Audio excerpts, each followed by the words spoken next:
Every journey begins with a single step. For many, the first step is the greatest challenge. Yet for all, the obstacles, the doubt, and conviction teach us about ourselves. It's these moments in life, a test of our abilities, our mind, when we don't know, but we still proceed, driven by the unspoken, but ignited by the obsession that yields some of life's greatest lessons and rewards. Join me as we explore incredible stories of leaders forging industries, enterprises, and ultimately, themselves. I'm your host, Adam Geary, and welcome to Capital Class. Let's begin.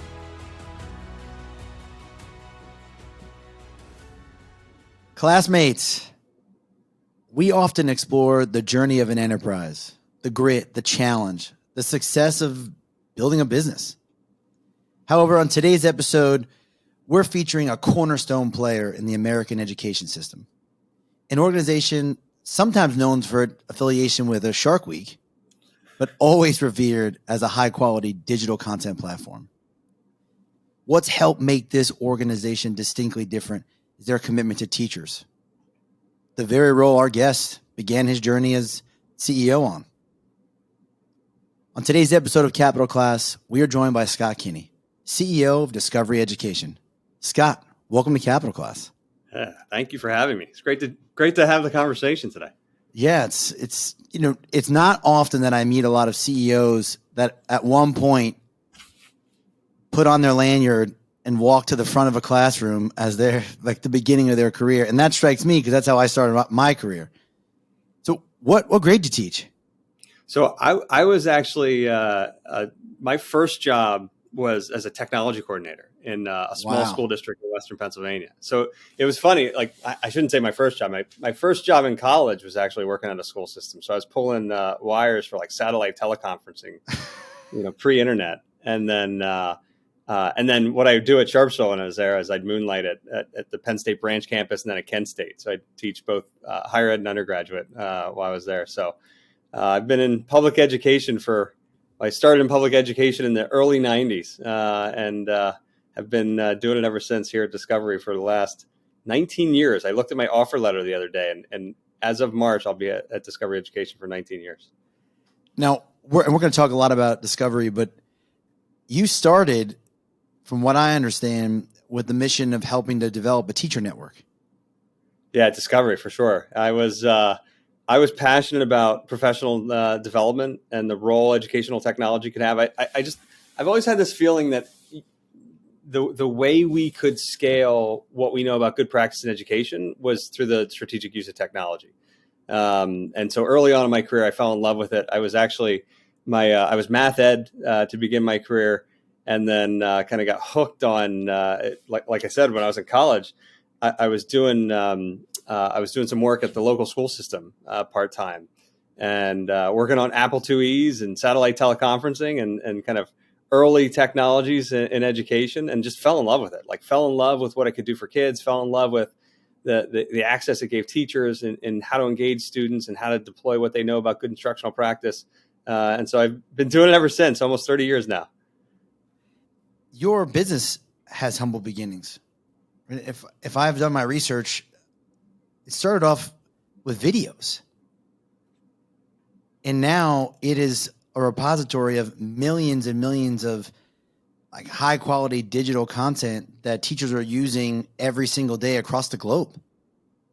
Can you do us give us the Reader's Digest for those who even know what that is on Discovery's journey?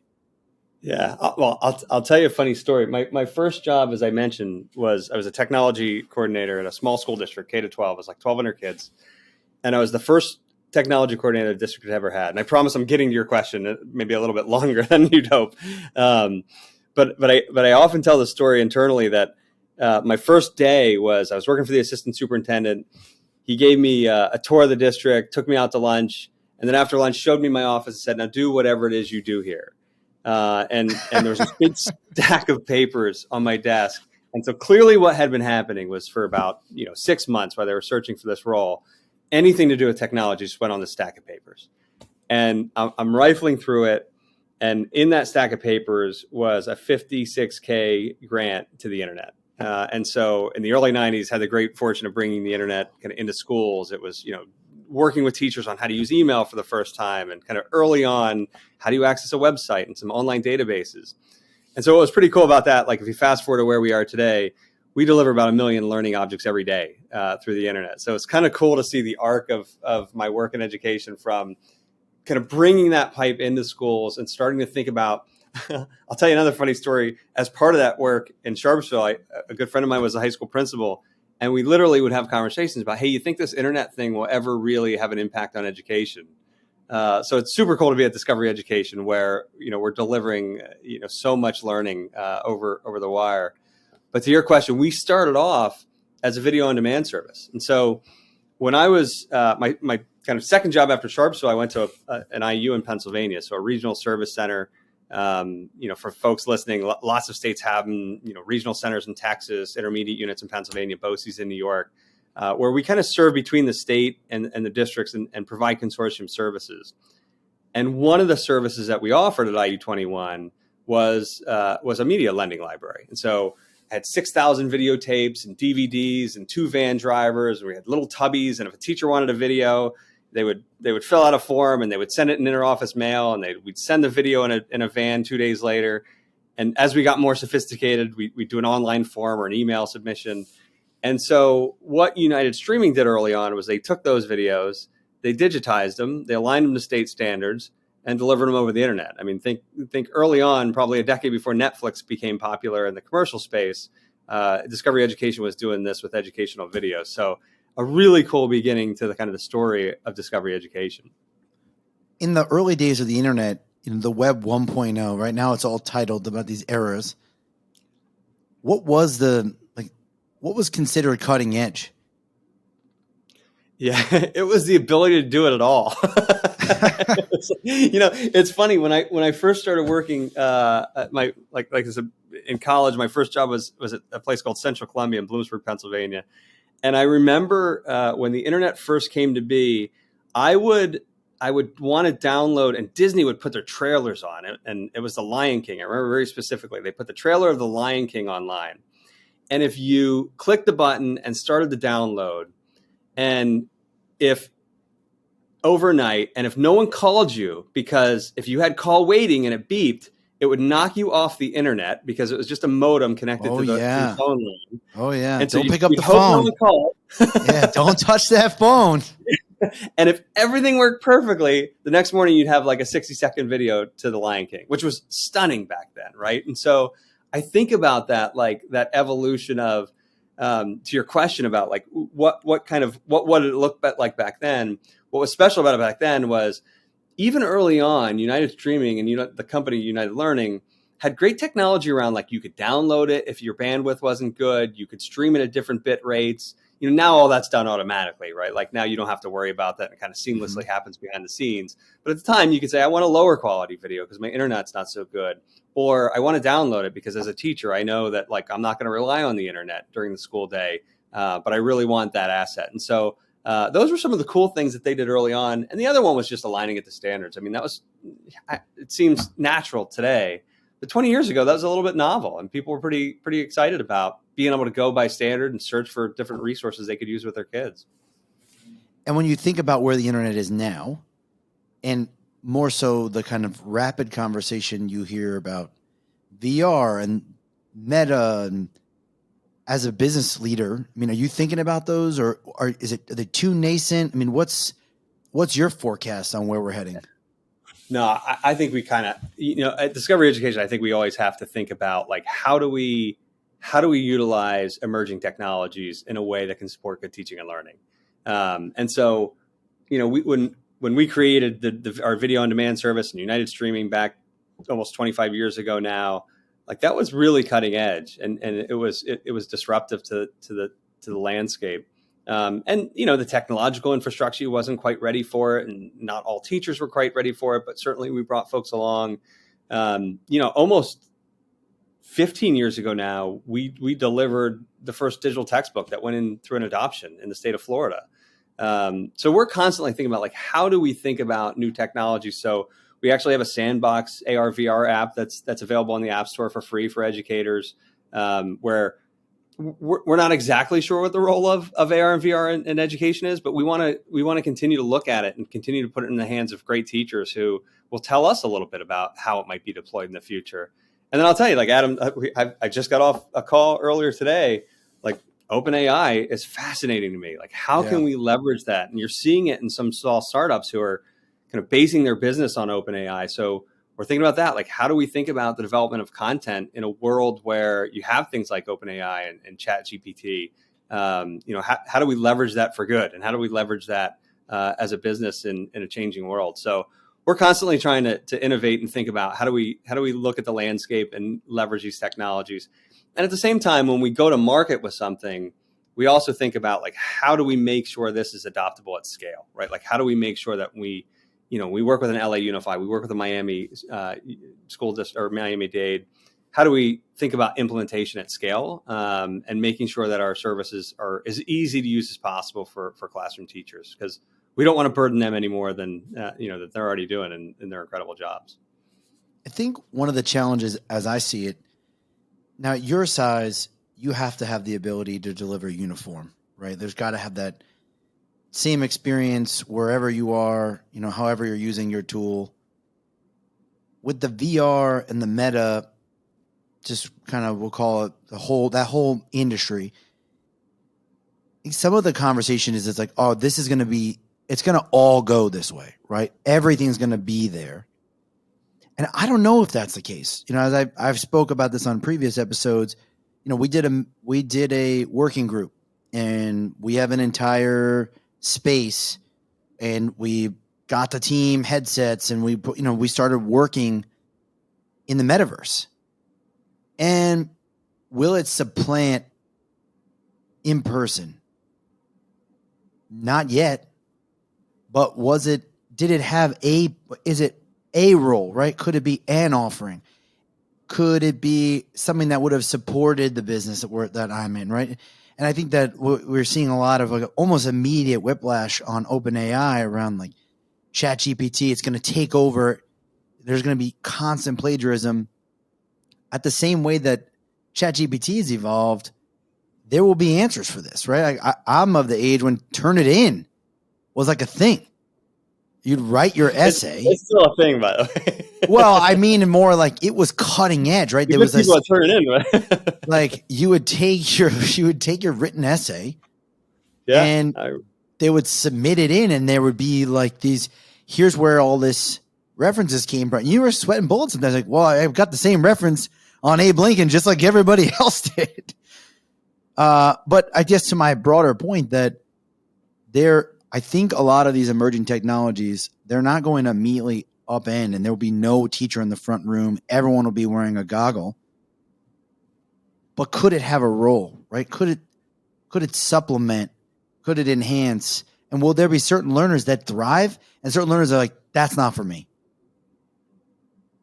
I think that's right. And I think that's why we, so our head of product is kind of famous for using the word crab pots. He's like, that's why we throw crab pots in and kind of look at and innovate in different areas. And we don't always have a go-to-market solution in. We may not have an end-to-end strategy around it. Like AR, VR, we have developers in Unity that sit in Manchester in the UK, and they innovate. And we, like I said, we put out Sandbox AR and an app that we made available to teachers for free. And we'll continue to learn from that. And we'll talk to the teachers that are using it. And we'll ask them how they're using it in classrooms and if there's an application for it that we don't see. Because sometimes we're surprised when we develop something, even in our core services, we'll develop a new feature and we put it out in the universe and we think we know how people are going to use it. And we've done our focus groups and we've done our homework and we've watched classrooms observations. And then all of a sudden somebody 180s you and they're using it in a completely novel way, which is great. And something we didn't think about. So I think when we think about innovation, and especially in these kind of emerging areas, sometimes we're just looking at technologies, we're just experimenting. We don't have an end-to-end solution in mind necessarily. But I think that's important for us because I do think, that's how you develop those solutions, right? We might find that OpenAI can generate content as it relates to XYZ more effectively. And if that's true, then we want to go down that path and we want to play around a little bit with that. There's I'd say we have an innovative spirit here. We're like, we love to innovate, and we love to think about like, how can new and emerging technologies support what we like, I'll keep saying it, like support what we know about good teaching and learning.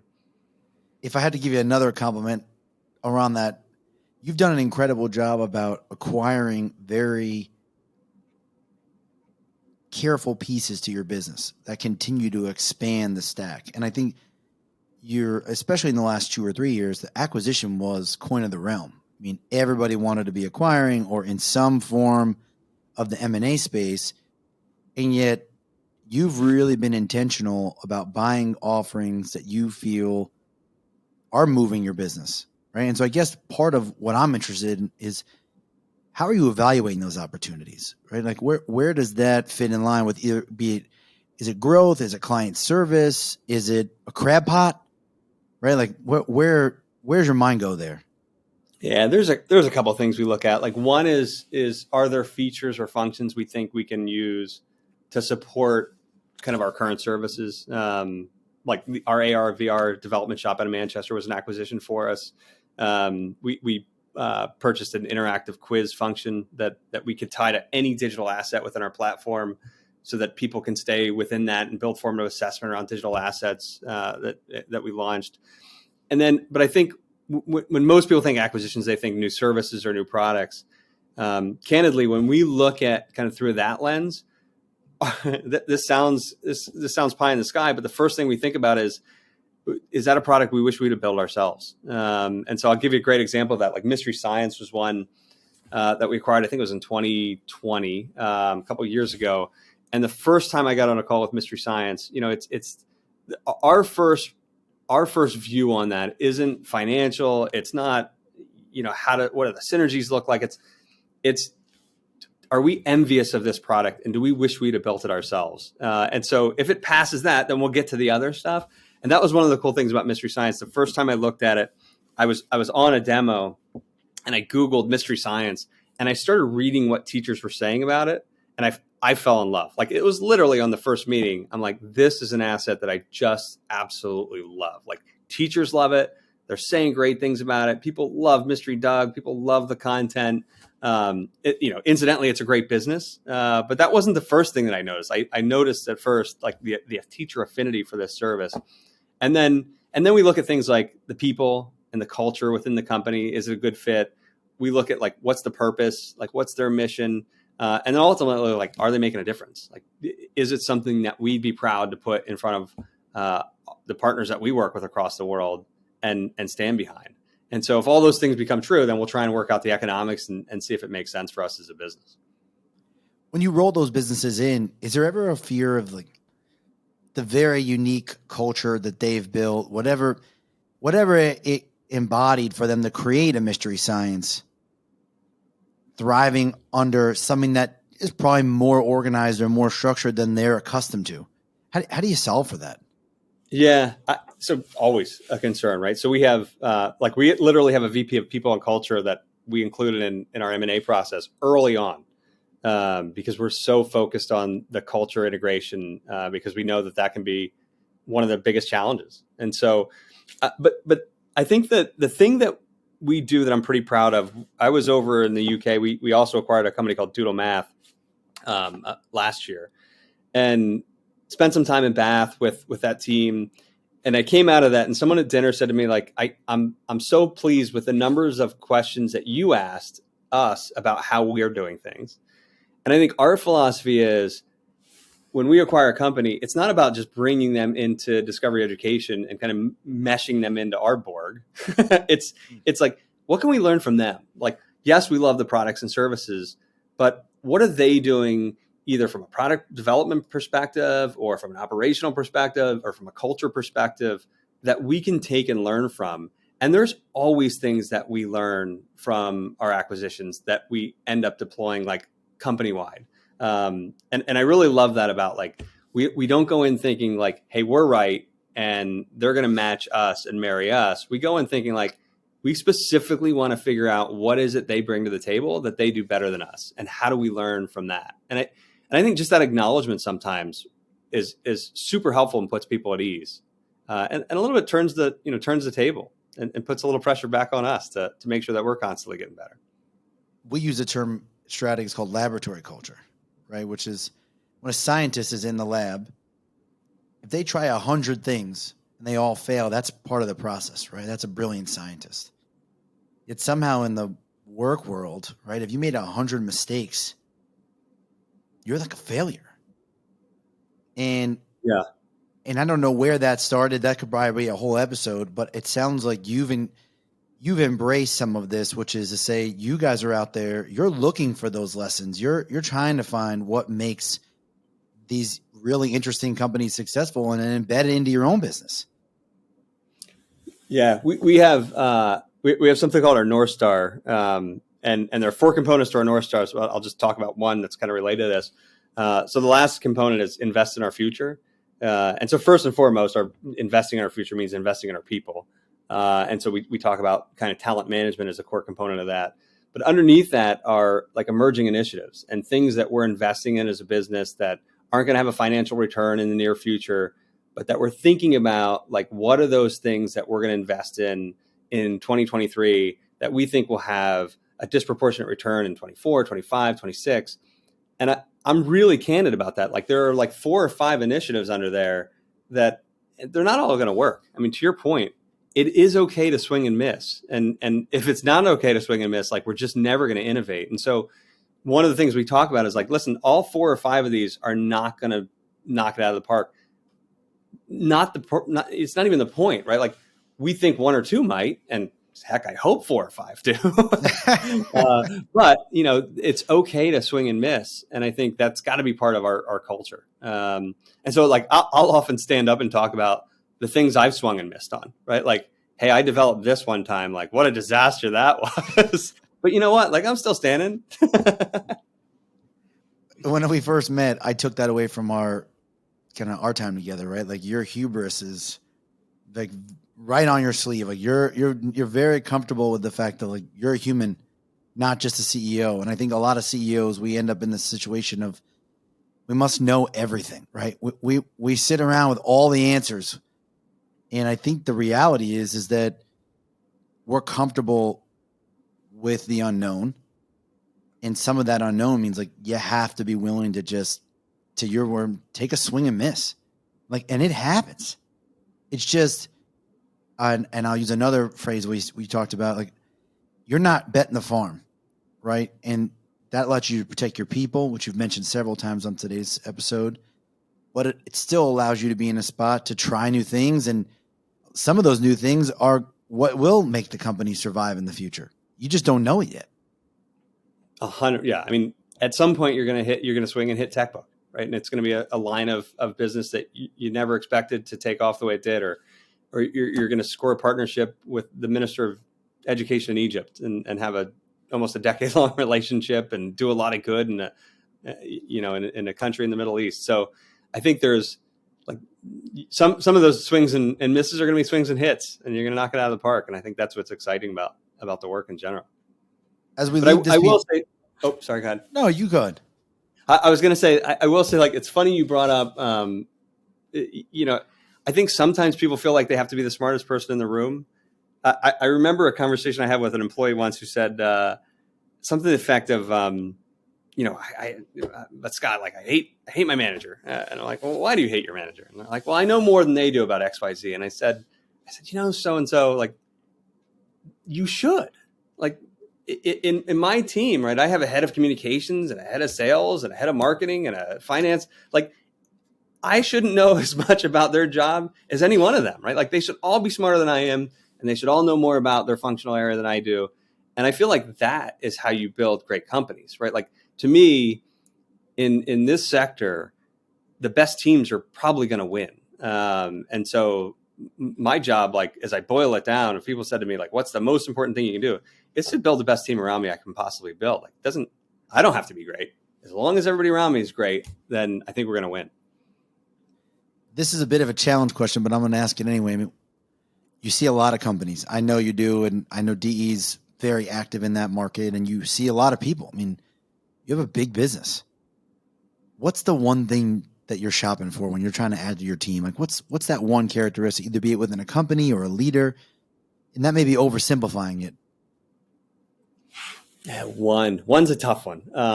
You can share if there's more than one. Yeah, the first thing is cultural fit. I mean, I think you have to fit within our organization. I think we have really good people that I think are humble and want to work for the greater good, right? Like first and foremost, I think if you walked around Discovery Education, it's funny, and I talk to people, and I know everybody says this, and then we hire people from different companies, and I'll say, what's different about it here? And they'll say it is the alignment to mission that kind of strikes people. I came from education. A lot of people at Discovery Education are former teachers, former principals. Like we care deeply about the work. And incidentally, I think, and you'll hear me say it a lot, like if we deliver on our promises and do good in classrooms and do good by teachers, ultimately this business is going to be great. And I think that's what we've been focused on over the last couple of decades. And so I think you'll see that general alignment. So that's really important, that people come in with an aligned vision of like, hey, this is a business that first and foremost has to deliver on its promises to the teachers and students we serve. And if we do, all those other things around business dynamics will come along. But then I also think it is important, like we acknowledge the strengths of other people across the organization, learn from them, ask the questions. That doesn't mean you have to build consensus. It doesn't mean we can't make decisions quickly. But it does mean like be open and listen thoughtfully to the really talented folks that are within the organization. I think, that to me is probably the most important thing. I love that a core mission of yours is client value, right? Your end user is the American education system, and you've brought people in that clearly care. You wouldn't be a teacher. You just hate kids, right? If you didn't believe, it just doesn't work that way, right? Sometimes I think the profession is taking it on the chin for 100 reasons. Like the people I worked shoulder to shoulder with, like, yeah, were they tired sometimes? Certainly. But so was people I meet in corporate America, right? Like I think what makes a teacher so unique, and to your point about the fact that you're so focused on them, and my understanding is millions of teachers are in your network, is they want to show up, do their job well. They want to inspire their kids. They love American education. I mean, that's what makes somebody want to do that profession, certainly for more than a year or two, especially the folks that have been there 10, 20, 30 years. Like you don't just grit that job out, right? It can't just be for summers. And I love that your product and the mission is always geared towards like what's best for teachers. And I hear a lot about that when I work with your team. What's best for kids? What's best for learning? And that's certainly has to be part of your secret sauce for why you've had such a successful run. Yeah, I mean, I have a strong opinion, obviously, because it's what I've been doing my whole life. What's more important, right? Like, there's just nothing more important. Like, we can talk about climate change. We can talk about, like, all these things go away with great education around the world, right? It is the cornerstone of what builds great societies. And it's hard work. I mean, it does break my heart what's happened to kind of the education profession over the last couple of years, because I do think it's become more in the spotlight, and I do think it's become more politicized and controversial. But I mean, these are, I mentioned early on, my mom was my math teacher at school. Like, I know how hard she worked, right? Like, it is fairly thankless. I will say I've also seen the thanks side when a note comes from a student 20 years later who says thank you, and it's an amazing experience. My wife is a public school teacher. I was in public education, and when those things are, you can't get the smile off people's faces when that happens, rightfully so. But yeah, it's a tough job, and so anything we can do to make that a little easier is certainly at the heart of what we do. So rolling back for a minute, you joined Discovery Education, right? You're building this teacher network. One thing leads to another, right? Obviously a lot of success, and you become the CEO. At some point, Discovery was connected to Discovery TV, right? The actual Shark Week, everything. Yep. Everyone knows that channel. And you navigated a way to both separate but keep the relationship together. Can you tell us that story? Yeah, no, it's so when I started here at Discovery, Discovery was privately owned. It wasn't even a public company. I mean, now Discovery is Discovery Warner Brothers, and it's got studios all over the world. It's amazing. But when I started here, it was still private. In fact, I was here when Discovery went public. But about 5 years ago, we had gotten to the point as a company where it just felt like we needed to stand on our own. So when we were part of Discovery, which was awesome, right? Like I love the Discovery brand. I mean, you can't be prouder to work for a company than, you're wearing that globe and you get on a plane and people are talking about Shark Week and it didn't matter, incidentally, where I was in the world. Like I could go to Europe and people would still be talking to me about shows that they watched on Discovery, which is just amazing. And so I think that the two things, and I'll talk about the carve out, but two things I learned at Discovery that are huge takeaways. One was just the value of content, right? Like how world-class content was just mesmerizing. Like I joined, and I don't know if you'll remember this, Adam, but I joined when something called Planet Earth came out. There were kind of two mega series. I do Planet remember Earth, this. and there was Life. And I remember going to New York and watching the premiere of Planet Earth. And what was super cool, you talk about innovation. What was super cool, there's an interview with some of the folks, and the person who founded Discovery, his name is John Hendricks. They said to him, 5 years ago, no one had HD TVs because this was the first series that ever came out in high definition. It was beautiful and brilliant. And they're like, why did you guys shoot this in HD? And they were asking like some of the producers. It wasn't John on the stage at the time. It was one of the producers. And the producer said, John Hendricks made us do it. And what he said to us was, yes, no one has high definition TVs in their house today, but 5 years from now, when this is done, everybody will have one. And it was like just this brilliant foresight around that commitment to say like, this will be like technology will be there when we're done filming this. And it took 5 years to film. So content was king, at Discovery in those days. And then the second thing is just like the value of a brand and how important that brand and those relationships are. And so, that's something I think we carry with us still today.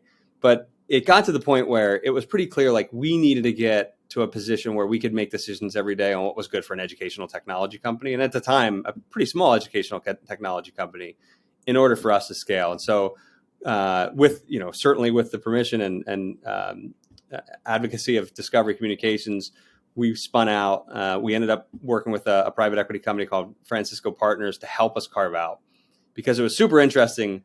When we carved out, we didn't have our own finance team because we were matrix into Discovery. We didn't have our own legal team. We didn't have our own HR team. So we had to build half the company. We had our products and we had our sales and marketing organizations, but we had to build half the company back in. And so did that good work took us about a year. And then, really thought about like, how do we invest in our platform and our services and the teachers that we serve, which took us to a great 4-year run under Francisco Partners. And that 4-year run crescendoed to where you are now. New great partner. Yeah. Yeah. So we think a lot about like our impact and how we can continue to grow and have impact across the world. And so when we carved out, great partner for about 4 years, we were really focused on a couple key pieces of our business. We felt like we were at a point where we had frankly kind of accomplished that. And you asked about M&A, and kind of the next phase of growth for us was, how do we take this platform we built? How do we take this technological infrastructure? And how do we start to put things on top of it that we think add additional value to the schools and districts that we serve? And so to do that, we wanted to go find another partner that had a little bit more capital, and that was Clear Lake Capital. And so in April of this year, probably about, I don't know. I guess April of last year. I'm sorry. Yeah. I'm switching years here. So almost a year ago, we partnered with Clear Lake Capital, and they've been just a great partner with ours. And Francisco has stayed with us, and so they're a minority owner in the business as well, which is great because they were a great partner. I think you make this process sound incredibly easy. I'm just being candid, right? Having done it myself. There were some late nights. Yeah. And, take us to the moment when, you had to obviously approach the board of a company that you were a piece of, right? You were one component to a multitude of an enterprise. And, how long you had been leading the business at that point? When we were with Discovery? Yeah. I was president of the K-12 division at the time. I don't know how long I was in that role at the time. Certainly had never run a business of this size, totally on its own, on its own legs. You know what I mean? That just takes a lot of fortitude. And we talk a lot about that. There's a lot of doubt in this process. And to drive that forward. I think that the North Star for me personally was always like, how do we think about the impact we have it as a business and how can we accelerate that? And I think you're right. And listen, there's risk inherent in that position. I think there's uncertainty in that, but at the same time, like I think, it's my daughter has taken some class today and she texted me on, what do you want your legacy to be? And I quickly text back. I'm like, I don't really believe in legacies, but I would say like what I want people to say after I'm gone, to the extent that people remember me, is that like the decisions he made were what he believed were right for the company and the growth of the company and the impact that the company could have. And I think as long as you keep that in mind, like, I can always sleep at night if I always believe that to be true. And I think that to me is one of the most important things when you're thinking about like, where does this business go next? It's never personal. It's not about you. To me, it's always about like, how do we make sure that we stay on a path of having the greatest impact that we possibly can? We have over 100 employees in Bath in London in an office. And I think I mentioned that, we provide about a third of the curriculum in the country of Egypt. Like we have some really cool worldwide impact that we provide. And we just want to make sure that we can continue to do that great work and continue to expand that great work. So kind of always thinking about like, how do we put ourselves in the best position and how do we find the right partners at the right time to help us get in that position? Year one goes by, right? You're stabilized. Yeah. And now you're looking forward. Yeah. We went through that. Building end to end. I undervalued how you're picking healthcare plans, you're setting up 401ks, you're setting up finance, F&A, AR, AP. Like there's just a lot that you take for granted. Certainly as an employee, it's just like, oh, well, the money fairy delivers the money to us, that you don't realize how involved that policies. is. Yeah. It's handbooks, it's a lot. guidelines. Yep. Yeah, it's a lot. Absolutely. And so at what point did the momentum begin to carry you guys? Like when did you realize like this was working? I'd say it took about a year. We brought in our CFO, Brian Shaw, who did a lot of the infrastructure and corporate infrastructure work. Like that took a lot of work, but I'd say, we then pretty quickly pivoted to like really focusing on our core platform and saying like, what is the most important thing in our portfolio? Let's focus on our core platform. Let's make that the best in the world. Let's put the technological infrastructure around that to take it around the world. And let's focus. And a lot of our work over the next 2 years, candidly, was really focused on how do we build as much value for educators into that platform as possible. Certainly part of that was like COVID hit, right? Like, so we finally got stood up, kind of got our legs underneath us. I'd say, we had real momentum, and then all of a sudden, March of 2020 hits and we're sending everybody home. I told the story today, and I know this is no different for lots of folks, but we were planning a full company-wide test. Everybody stay home next Friday. We're going to test all our infrastructure. We're going to test all our remote communications. And then all of a sudden, like Wednesday came around, we're like, just kidding. Everybody go home. So, wow. Yeah. So, I know a lot of companies kind of went through the same thing. So then we were navigating kind of that growth through remote means, much like everybody in the world, right? We are no different. And so all of a sudden communications, and I will say the one thing, Adam, that's interesting about that timing is because we carved out and stood up that infrastructure, our entire infrastructure was cloud-based, right? We weren't running SAP anymore on-prem. It was almost fortuitous timing that we came off the carve out. Our finance systems were cloud-based, our travel systems were cloud, like everything we were doing was cloud-based. So that was probably a blessing in disguise, as it prepared us for the next 2 years. It's odd to say like COVID was good, right? Like that's like it's almost insensitive for a lot of people that have had a lot of just hard moments through COVID. But it does feel like if COVID had a benefit, there are emerging technologies that I'm sure at some point in your early days of even bringing discovery to schools, people would be like, well, do we need this, right? Like in that process, in a very short period of time, so much innovation hit the classroom, and some maybe too much, right? Some, I think we've realized when you're looking at the learning scores that like, okay, maybe this whole thing can't go online. But I feel like for your specific product, a lot of states were relying on you. You guys served as a repository, if my memory serves me, for free. You were offering a lot of your services just to be a partner. Yeah, I mean, our perspective on this early on was, and again, this kind of goes back to having a bunch of educators in the company, was how do we help, right? Like, I think our perspective was, let's provide the services.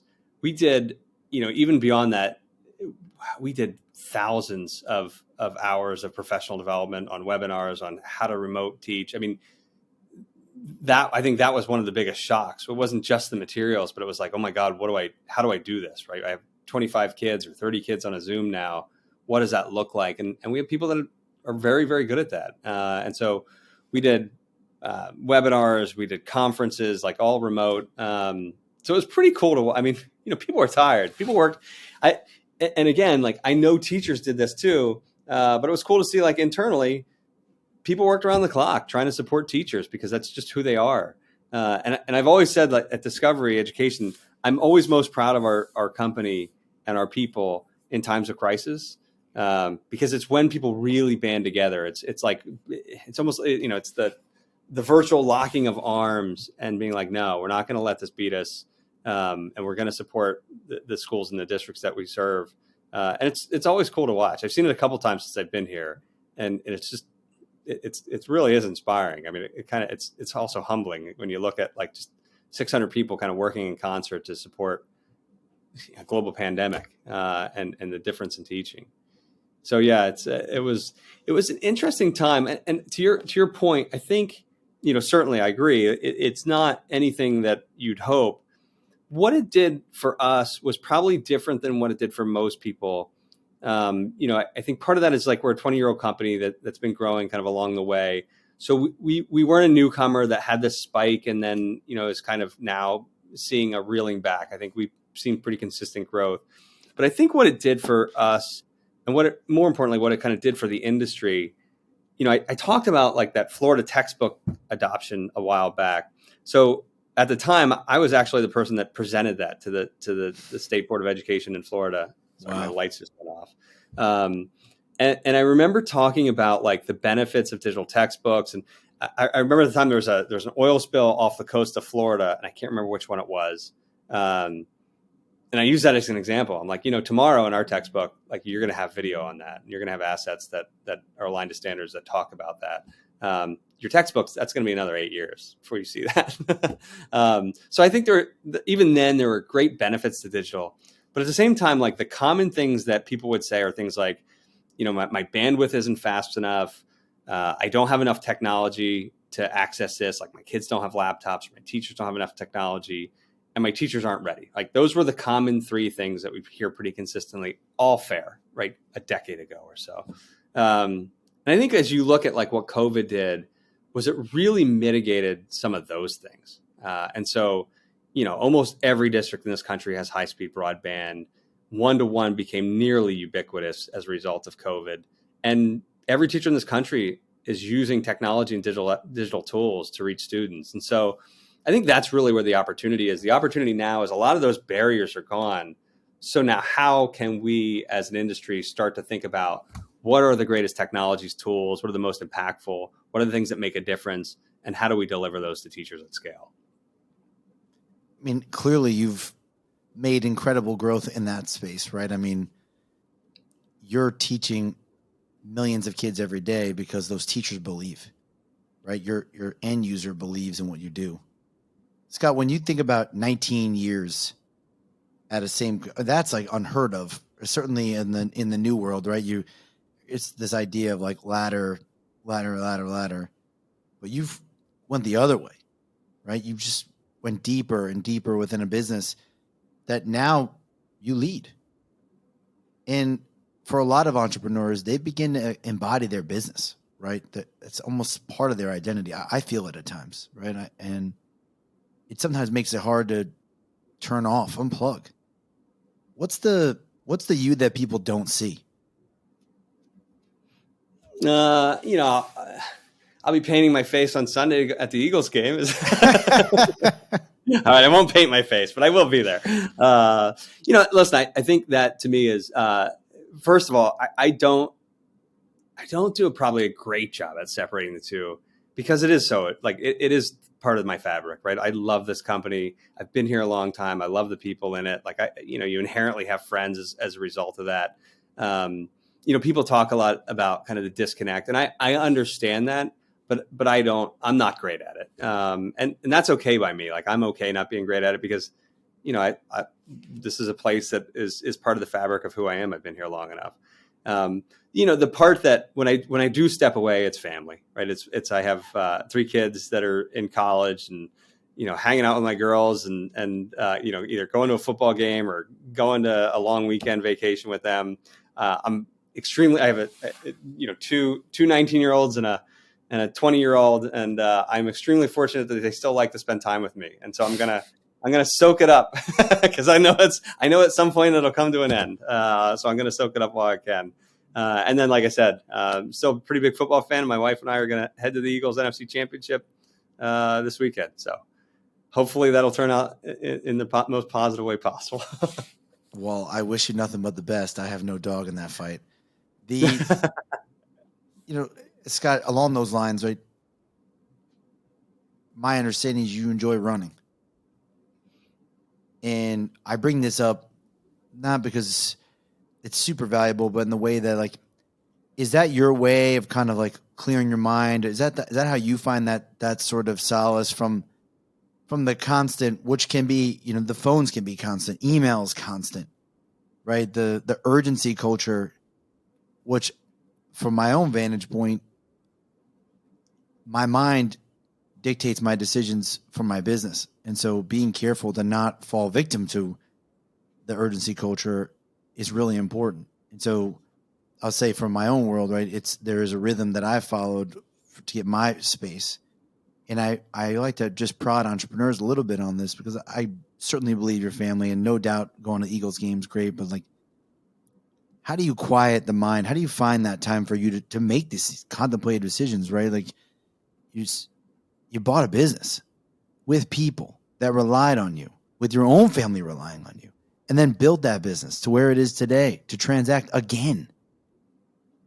And I think that process is undersold at how hard that is, right? And so I'm always interested for entrepreneurs, like, what are you doing to just find that time, that space, and how do you do it? Yeah, no, I think you nailed it for me.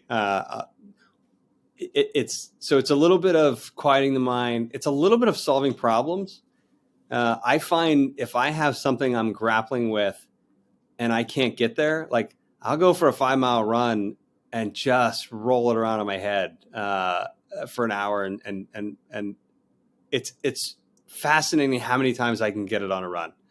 And so I think those are, and they're usually, like you said, those are the big meaty ones, right? Like, those are the personnel issues. Those are the things that impact people. I take that so seriously given kind of the culture of our business. And so, I think that's exactly right. Like I would say, I started trying to do triathlons last year. Swimming also does that because it's so quiet. Like it's just like, it's a very quiet space, but long runs are still my favorite. I'm not good at it, incidentally. Some people say to me, I'm a runner. And I'm like, I'm not a runner. I happen to run pretty slowly, actually.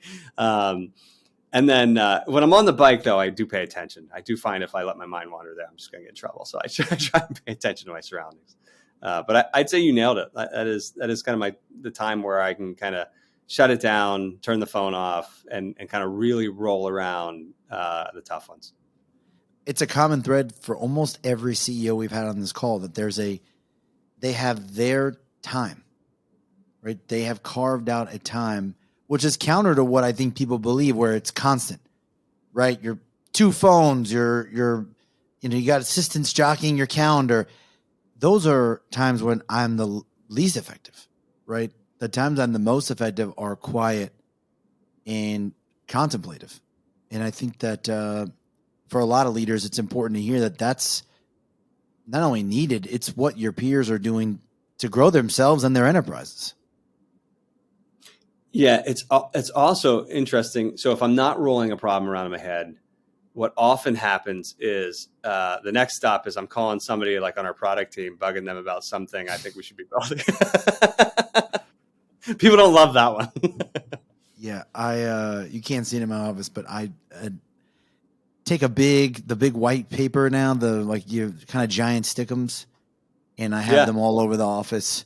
And I'll write the ideas, but I won't send them to the team until I've seasoned on them, right? So I'll have an idea, write it, don't forget it, leave, think, leave it alone, come back to it. If I still like it, then we'll start making it team wide. Yeah, you're better than me. I'm usually off the cuff. Scott, this has been an awesome episode. Thank you so much for being on the show. We have all of our guests answer, we call the Fast Four. All right. So just off the top of your head, as an entrepreneur, what trends that are emerging that interest you? What do you like? If you were investing beyond obviously DE's own capital, like what are you the most interested in? Yeah, I mean, I talk about it a little. OpenAI, I think, is fascinating. How we're going to leverage that, and I'm not focused on the side that most people are talking about. Like, I'm not focused on writing essays and kind of plagiarism software and those types of things. I'm most interested in it from a content development perspective and how we can leverage it from that direction. One place in the world everyone needs to visit. So I once was on the Great Wall of China all by myself, and that's a much longer story. That was one of the coolest experiences I've ever had. Greatest area of growth for you in the coming year? For me personally? Yeah. The greatest area of growth. Geez, that's a good one. He got me. And there's a lot of them, so it shouldn't be that hard. I'd say just continuing to listen. I think that's, I just want to make sure that I continue to listen. I have gotten better at being less emotional when being direct. So I think that's something I'm kind of always striving for. How can you just make sure you can always have direct conversations, but take the emotion out of it on both sides? So that's something I'm always working towards too. And if you're into podcasts, so I give kind of the favorite podcast or favorite book that people need to either be listening to or reading. I'm a little bit pop culture-y, so I do like Smartless. Okay. I don't know if you're familiar. Are you familiar with that one? I'm not, but I've heard of it. Yeah. So like Jason Bateman and a couple of his buddies. So I like that one. Pretty interesting people, and you kind of learn a lot about people things that you didn't know about. Bono's on right now, actually, as the person being interviewed. Favorite book, I would say, like, I still go back to, if you've never read Good to Great, go back and read Good to Great. There's so many things that I still today quote from that book, as old as it is. It's one of those things I live by. I mean, the latest book, the last book I read was Measure What Matters by Dewar. Sure, and Dewar. Yeah. So, we're implementing OKRs across our company. So that's top of mind. But I'll still talk about the hedgehog concept. I'll still talk about, good being the enemy of great. Like there's still a couple things in there that I still carry with me today. And it's got to have been 20 years now. Talk about lasting power. That's incredible. Yeah, exactly. You don't read a lot of books that you reference 20 years later. Right. Exactly. Yeah, exactly right. Scott, it was wonderful having you on the show. Thank you for sharing an incredible story. And we wish you the best of luck. Yeah, appreciate it, Adam. Well, you guys are a great partner of ours, so I appreciate the time and great to connect. Thank you for joining today's episode of Capital Class. If you're interested in joining our next discussion, subscribe on Apple, Spotify, or any of your favorite podcast platforms. Capital Class is a venture with the Strategist Podcast Network. To view the entire lineup of shows, visit strategistgroup.com. I'm Adam Geary. Class is closed.